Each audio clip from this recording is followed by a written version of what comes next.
In this video, we're going to be looking at common logs, change of base, and solving exponential equations.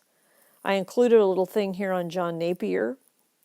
He was a Scottish mathematician and a theologian who began the use of logarithms to aid in calculations.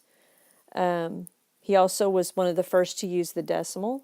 He also created something called Napier's bones, which were a precursor to the computer.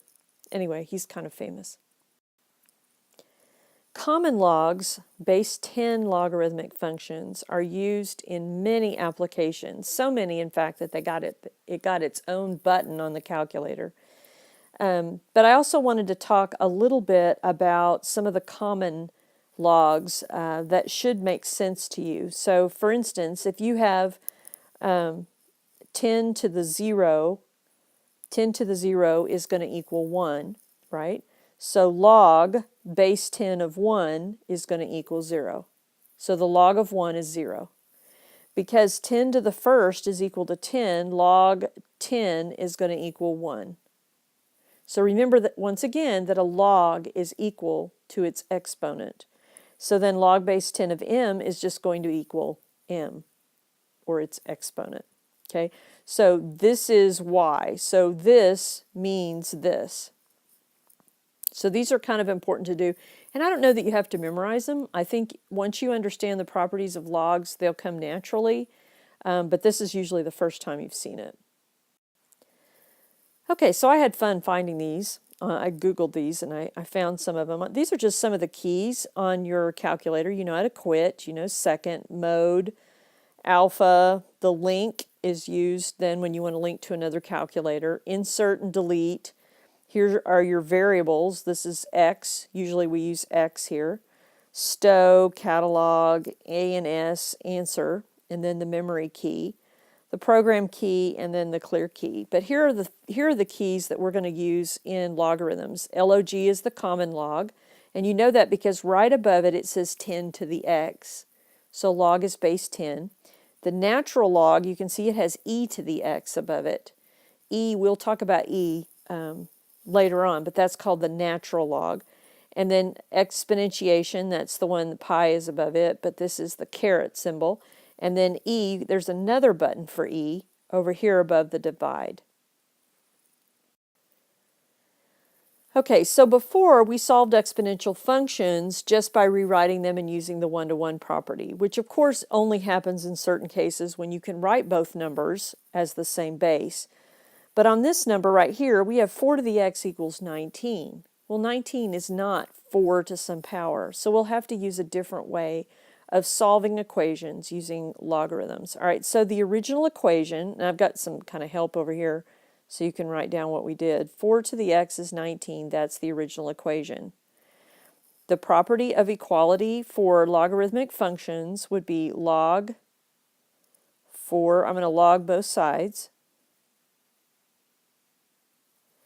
And then the power property says that whatever the exponent is, it can go out to the front.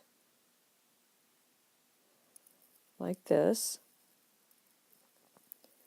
And then I'm going to divide each side by log 4.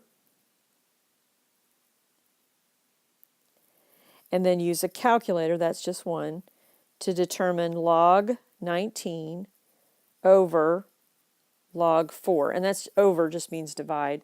So I have log 19, I'm going to close the parentheses, divided by log of 4, and I get x equals 2.12396. And so what you found then is you have found the exponent, right? 4 to this power is going to equal 19. And that's what you're doing as you solve these. Okay, so here's another one. And once again, 42 is not 6 to a power. So I'm going to, the original equation is 6 to the x equals 14. The property of equality for log functions just means I'm going to log both sides.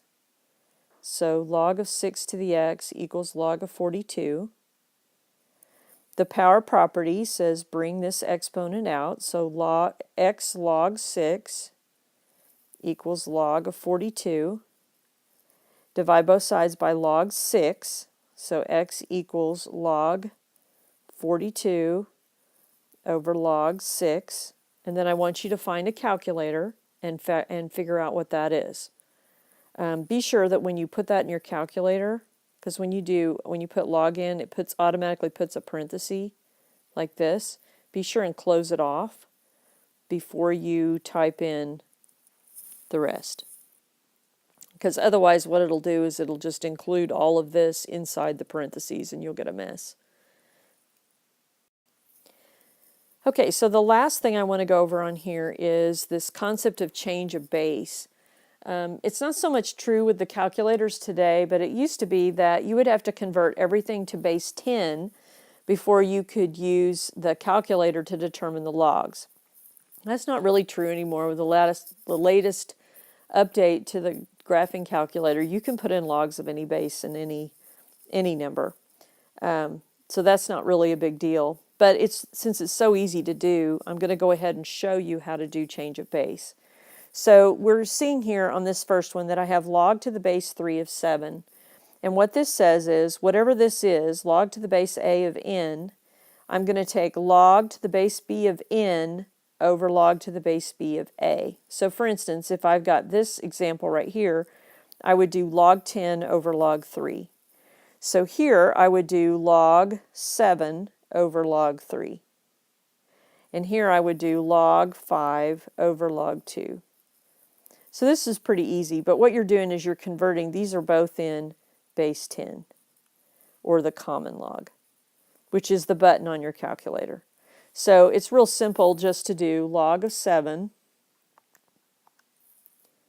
close the parentheses, divided by the log of 3, and get 1.77, right? So that's the exponent. So 3 to the 1.77 power should equal 7, right?